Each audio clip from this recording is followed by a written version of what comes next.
soy Johan de Mera y en esta ocasión les voy a hablar sobre la síntesis y secreción de ACTH y cuál es su relación con la hormona estimuladora de los melanocitos, con la endorfina y la lipotropina.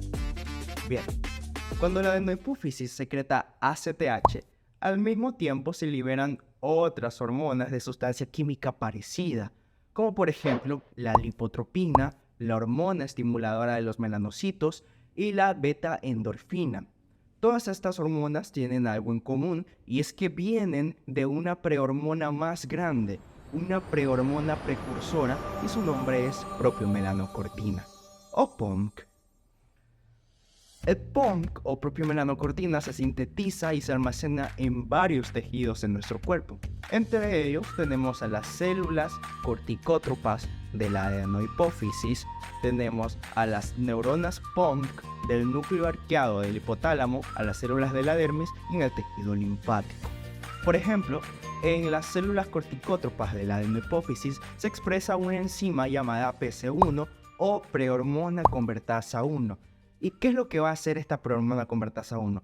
Va a escindir, es decir, que va a dividir o a separar, a cortar con estos puntos específicos a la POMC, como lo vemos en las flechas rojas, ¿no? De esta manera nos da como resultado una lipotropina beta, ACTH, un péptido de unión y una proteína N-terminal. Por ejemplo, en el hipotálamo se expresa otra enzima llamada PC2 o prehormona convertasa 2. ¿Qué es lo que va a hacer esta PC2? Va a hacer exactamente lo mismo, pero ahora lo va a hacer en otras partes de la POMC. Y de esta manera vamos a tener como resultado beta-endorfina, lipotropina, vamos a tener hormona estimuladora de los melanocitos, alfa, beta y gamma, y un KIP que sería un péptido muy parecido al ACTH. La hormona estimuladora de melanocitos alfa, que les acabé de explicar, que se procesaba por la enzima PC2 en las neuronas del hipotálamo, desempeña un papel importante en la regulación del apetito. Recordemos que en la piel existen células llamadas melanocitos que se encuentran entre la dermis y la epidermis. La hormona estimuladora de melanocitos alfa estimula a estos melanocitos para producir un pigmento negro llamado melanina, el cual se distribuye en la epidermis. Si una persona recibe inyecciones de hormona estimuladora de melanocitos alfa durante 8 a 10 días, su piel se oscurecerá significativamente. Este efecto es más pronunciado en personas con piel genéticamente oscura que en aquellas con piel clara. Algunos animales, como este bonito animal ártico, el armiño, tienen una parte especializada en su hipófisis llamada parte intermedia, que se encuentra entre la neurohipófisis y la adenohipófisis. Este lóbulo secreta una cantidad considerable de hormona estimuladora de melanocitos. Además, la secreción de esta hormona está regulada de forma independiente por el hipotálamo en respuesta a la cantidad de luz que el animal recibe. Por ejemplo, como les dije, este animalito bonito durante los meses de verano, cuando la nieve se derrite y el paisaje ártico se vuelve más oscuro, estos animales desarrollan un pelaje más oscuro, lo que les permite mezclarse con el entorno rocoso y el suelo expuesto. Esto los ayuda a cazar o a evitar ser presa de depredadores. Sin embargo, a medida que llega el invierno, su pelaje se vuelve más blanco para mimetizarse con el entorno nevado y ser menos visible. La ACTH, una hormona que tiene una secuencia similar a la de la hormona estimuladora de los melanocitos, precisamente porque viene de la POMC, también estimula los melanocitos. Es decir, la ACTH también estimula los melanocitos, aunque lo hace en una menor medida, aproximadamente 30 veces menos del efecto que tiene la MSH o la hormona estimuladora de los melanocitos. Dado a que la MSH secretada por los seres humanos son cantidades muy pequeñas, y las de ACTH son bastante abundantes. Es probable que la ACTH tenga más influencia que la hormona estimuladora de melanocitos en la cantidad de melanina presente en la piel. Bien, ahora vamos a hablar sobre los andrógenos suprarrenales. Los andrógenos suprarrenales se secretan en la corteza suprarrenal. El principal andrógeno suprarrenal es la deshidroepiandrosterona o DHEA. Y esta deshidroepiandrosterona pues se secreta especialmente durante la vida fetal.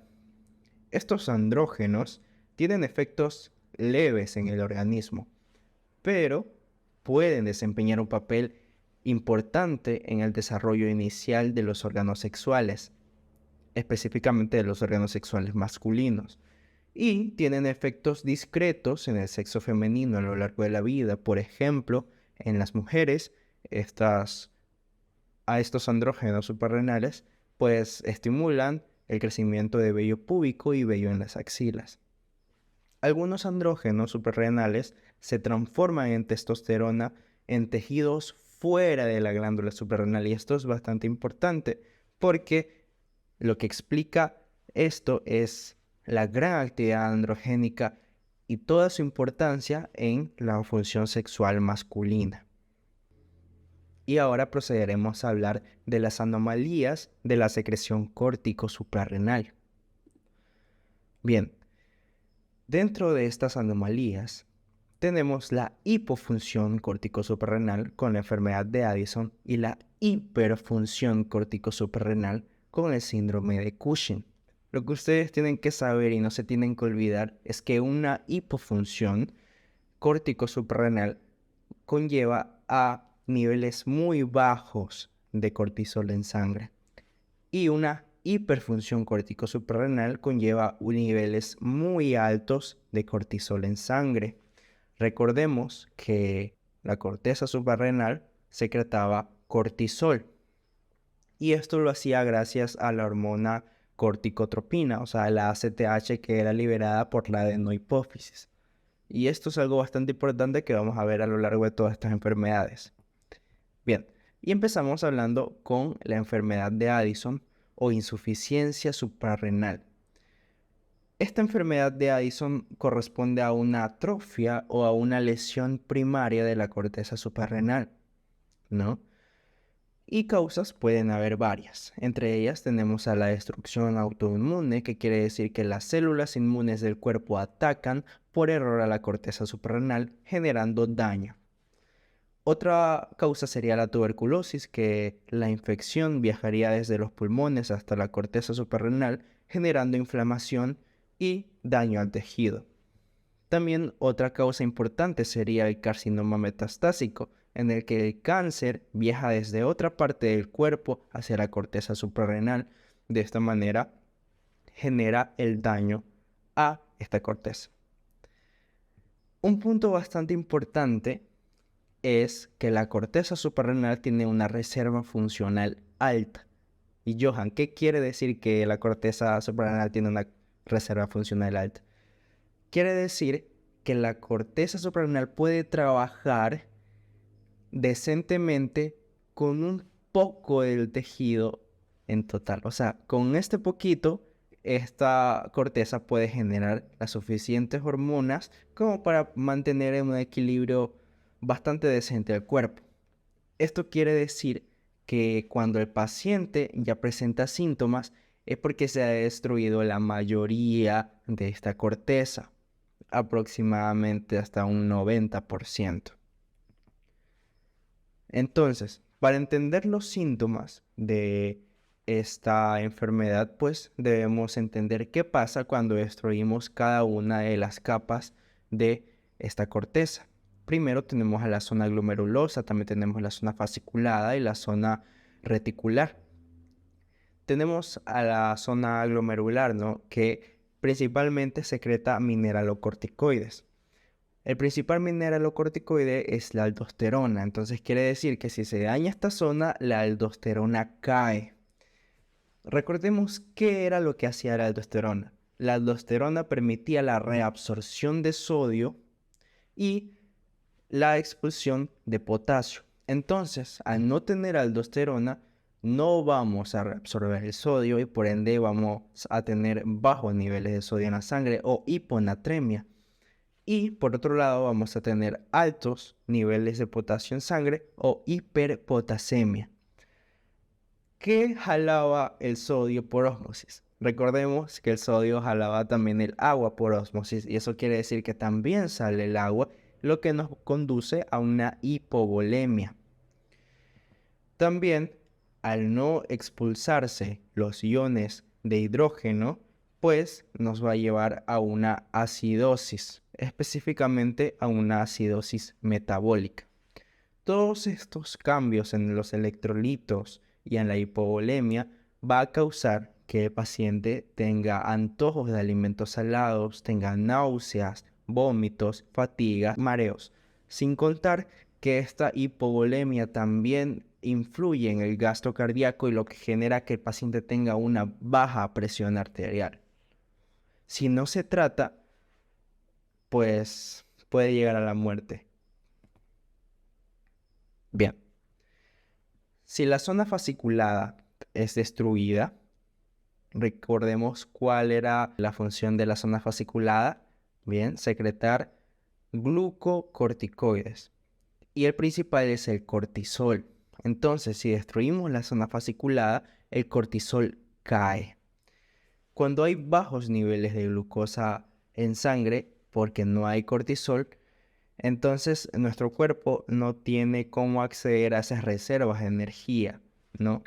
Entonces, quiere decir que si estamos siendo perseguidos por un grupo de mapaches, en vez de estar con ánimo y con energías para correr, la persona se va a sentir desorientada, cansada y no va a sentirse con energías.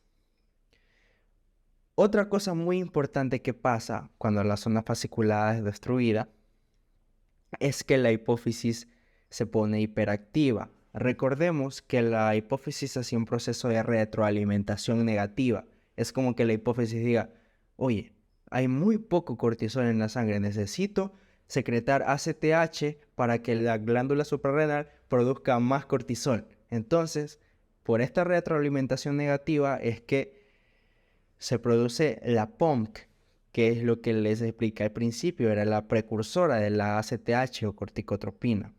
Y esta ACTH en principio lo que hace es la secreción de cortisol. Entonces, como se secreta la propia melanocortina, que es una precursora, también recordemos que se secreta hormona estimuladora de melanocitos. Y la hormona estimuladora de melanocitos junto a la corticotropina pues generaba pigmentación porque estimulaba los melanocitos. Entonces se dice que la ACTH estaba muy elevada, pero la corteza corticosuprarrenal no puede producir los niveles de cortisol. Entonces es como un intento desesperado de la hipófisis porque alzan los niveles de cortisol, pero al estar dañado no es posible. Y por eso hay una hiperpigmentación, sobre todo en zonas expuestas al sol, en los nudillos, en los codos, porque la melanina no se esparce de manera homogénea, sino que hace como manchas. Bien. Si la zona reticular es destruida, recordemos que aquí se secretaban los andrógenos, entonces los andrógenos caen. Principalmente no afecta a hombres porque la fuente principal de la hormona testosterona es en los testículos, pero puede haber una repercusión en las mujeres porque pueden perder vello púbico y axilar y va a haber una disminución del líbido o deseo sexual. Bien. Los síntomas de esta enfermedad suelen ser progresivos y por ende suelen ser ignorados. Y la persona ya se va a poner muy mal cuando haya un factor estresante. Puede ser una lesión, una cirugía o una infección, porque cuando hay factores estresantes, nuestro cuerpo requiere de más cortisol, porque eso es lo que hace el estrés para mantener un equilibrio. Entonces, al no haber cortisol en sangre, y el cuerpo necesita más cortisol, pues va a haber una repentina necesidad de aldosterona y de cortisol. Y esto puede conducir a una crisis addisoniana, que esto sería una insuficiencia suprarrenal primaria aguda, en el que el paciente puede tener dolor en la espalda baja, en abdomen o piernas, puede tener vómitos y diarrea simultánea, lo que lo va a llevar a una deshidratación, una baja presión arterial, puede llevarlo a la pérdida de la conciencia y puede ser fatal. Y ahora vamos a hablar de la hiperfunción córtico suprarrenal, el síndrome de Cushing, que se describe como un desorden endocrino en el que existen niveles elevados de cortisol en sangre de manera crónica. Y podemos clasificarlo en dos: el síndrome de Cushing exógeno y el síndrome de Cushing endógeno. El exógeno es aquel que viene desde afuera por la administración de dosis altas de esteroides, y a este síndrome de Cushing se lo conoce como síndrome de Cushing iatrogénico. Por otro lado, el endógeno es aquel en donde el propio cuerpo produce mucho cortisol y puede ser por diversas causas. Primero tenemos un síndrome de Cushing central o enfermedad de Cushing, en el que va a haber un adenoma hipofisiario que eleva la ACTH. Y como eleva la ACTH, también eleva el cortisol. Tenemos un síndrome de Cushing suprarrenal, en el que va a haber un tumor en la corteza suprarrenal y va a producir descontroladamente cortisol, sin necesidad de que haya ACTH por el tumor. Por eso la ACTH va a estar suprimida. También tenemos el síndrome de Cushing ectópico, en el que un tumor externo que no es ni de la adenohipófisis produce ACTH. Entonces, ese es el síndrome de Cushing ectópico. Primero tenemos un síndrome de Cushing central, en el que, como les comenté hace un poco, resulta de un adenoma adenohipofisiario. Como vemos aquí está la adenohipófisis y aquí hay un tumor que produce un exceso de ACTH.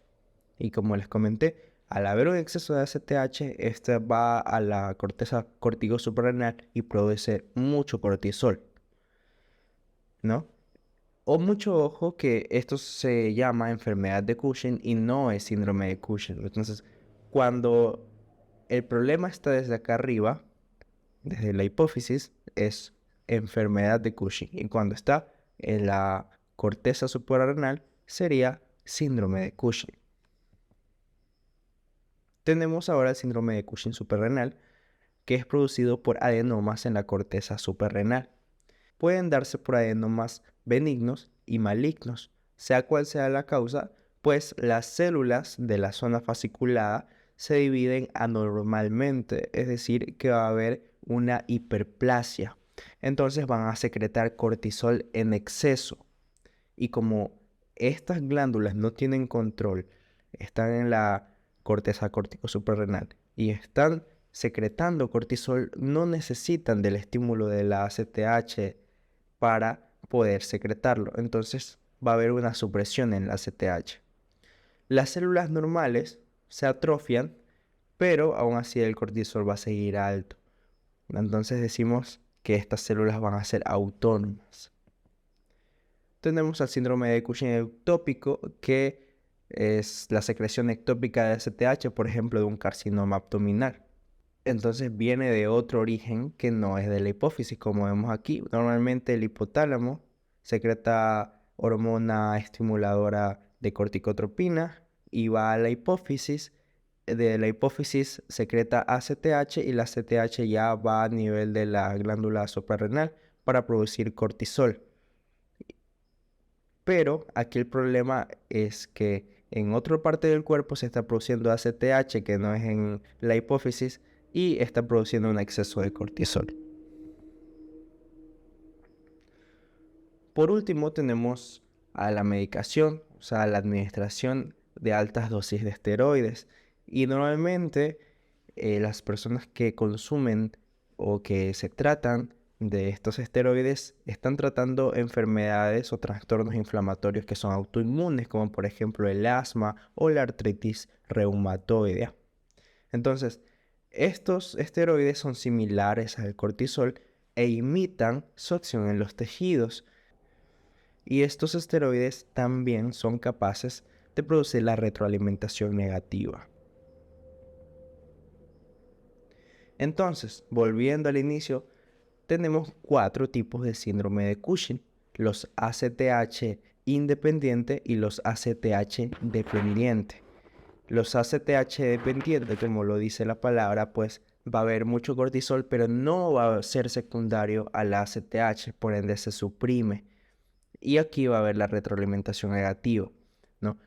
En cambio, en la ACTH dependiente va a haber mucho cortisol y va a ser secundario a elevados niveles de ACTH. Entonces la ACTH está por los cielos prácticamente. Y eso nos lleva a una pregunta. ¿Cuál es el estudio de primera elección para diferenciar entre un síndrome de Cushing ACTH dependiente de un síndrome de Cushing ACTH independiente? Pues sería una prueba con dosis altas de dexametasona 8 miligramos. Bueno,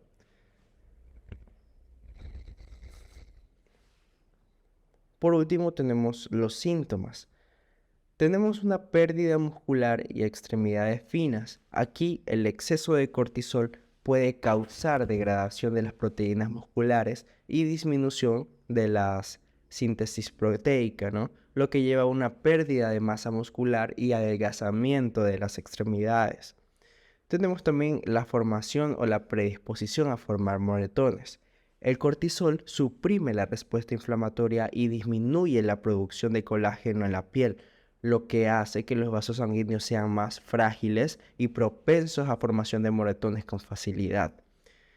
Tenemos a las estrías abdominales, que aquí el cortisol puede afectar la síntesis de colágeno y elastina en la piel, ¿no? Lo que lleva a la formación de estrías. Las estrías abdominales son especialmente comunes en el síndrome de Cushing debido a la acumulación de grasa en el área central del cuerpo. Fracturas u osteoporosis. El exceso de cortisol puede tener efectos negativos en la densidad mineral ósea y en el equilibrio entre la formación y la resorción ósea. Esto puede conducir a una disminución de la densidad ósea y aumentar el riesgo de fracturas, lo que se conoce como osteoporosis. Los hallazgos clásicos del síndrome de Cushing tendremos aquí la cara de luna llena. La redistribución de la grasa corporal es un efecto característico del síndrome de Cushing. El exceso de cortisol puede llevar a la acumulación de grasa en la cara y especialmente en las mejillas, lo que da lugar a una apariencia redondeada conocida como cara de luna llena. También veremos al paciente con una joroba de búfalo. El exceso de cortisol también puede causar acumulación de la grasa en la parte superior de la espalda, cerca del cuello, lo que resulta en una apariencia de joroba de búfalo. Obesidad central, pues aquí el síndrome de Cushing se asocia con un patrón de acumulación de grasa en el área central del cuerpo, incluyendo el abdomen y la parte superior de la espalda, ¿no? Como les mencioné. Esto da lugar a una distribución de grasa característica conocida como obesidad central o en forma de manzana. La hiperglicemia y la diabetes mellitus. Pues bien, el cortisol tiene efectos directos sobre el metabolismo de la glucosa. Puede aumentar la producción de glucosa en el hígado y disminuir la capacidad de glucosa por los tejidos periféricos, así reducir la sensibilidad a la insulina, lo que lleva a niveles elevados de glucosa en la sangre, y esto puede provocar hiperglicemia y el desarrollo de diabetes mellitus. También puede provocar hipertensión, ya que el exceso de cortisol puede contribuir al aumento de la presión arterial al alterar los mecanismos de regulación vascular y renal. Además, el cortisol puede causar retención de sodio y agua, lo que también puede contribuir a la hipertensión. El exceso de cortisol puede contribuir a la aparición de hipertensión arterial, dislipidemia y resistencia a la insulina, lo que puede predisponer a la formación de placas de ateroma en las arterias y aumentar el riesgo de enfermedades cardíacas, como enfermedad coronaria, accidente cerebrovascular y enfermedad vascular periférica. El paciente es propenso a infecciones. Esto es bastante importante porque el cortisol tiene efectos inmunosupresores, lo que significa que suprime el sistema inmunológico. En el síndrome de Cushing, el exceso de cortisol puede debilitar la respuesta inmunitaria del organismo, lo que hace que los individuos sean más propensos a contraer enfermedades o infecciones. Baja cicatrización puede tener amenorrea, o sea, la interrupción del ciclo menstrual en las mujeres por la supresión de las hormonas reproductivas como el estrógeno y la progesterona. Esto por el exceso de cortisol. Y también problemas psiquiátricos por la influencia directa del cortisol sobre el sistema nervioso. Dentro del tratamiento tendremos como opciones la extirpación del tumor suprarrenal si es la causa del síndrome, reducción de la secreción de ACTH si es posible, también una cirugía para extirpar la hipertrofia de la hipófisis o los microadenomas hipofisiarios secretores de ACTH, el uso de medicamentos para bloquear la esteroidogenia, como la metilapona, la ketoconazol y aminoglutetimida, o los inhibidores de ACTH, como los inhibidores de la GABA, transaminasa y los antagonistas de la serotonina. Todo esto es cuando la cirugía no es posible. También la suprarrenalectomía parcial o total bilateral. Esto si no se puede reducir fácilmente la secreción de ACTH. Después de esta suprarrenalectomía se debe administrar esteroides suprarrenales después para compensar la insuficiencia. Ahora vamos a hablar un poco sobre hiperaldosteronismo primario o el síndrome de Cohn. Este se da por la sobreproducción de aldosterona debido a un tumor en la zona glomerular o a la hiperplasia de la corteza suprarrenal. Los efectos del exceso de aldosterona incluyen hipopotasemia, alcalosis metabólica leve, aumento del volumen extracelular y sanguíneo, incremento mínimo de la concentración de sodio en el plasma y generalmente hipertensión. Para diagnosticar este hiperaldosteronismo primario, hay que basarse en criterios como la disminución de la renina plasmática, y el tratamiento de esta puede implicar cirugía para extirpar el tumor o el tejido suprarrenal, así como el uso de fármacos antagonistas de los receptores mineralocorticoides como espironolactona o esplerenona. Y por último tenemos al síndrome androgenital, en el que un tumor suprarrenal puede secretar andrógenos en cantidades excesivas, lo que causa efectos virilizantes intensos, como desarrollo de características masculinas en las mujeres. En los varones prepuberales, los tumores suprarrenales virilizantes aceleran el crecimiento de los órganos sexuales masculinos. Aquí vemos en esta imagen un niño con 4 años de edad con síndrome androgenital, en el que se le ve esa aceleración del crecimiento de su órgano sexual. ¿Cómo se diagnostica este síndrome? Pues detección de un aumento significativo de los niveles de 17 cetoesteroides en la orina, que son derivados de los andrógenos. Bueno, pues sí, eso sería todo por mi parte. Muchas gracias por su atención y espero verlos pronto en otra ocasión.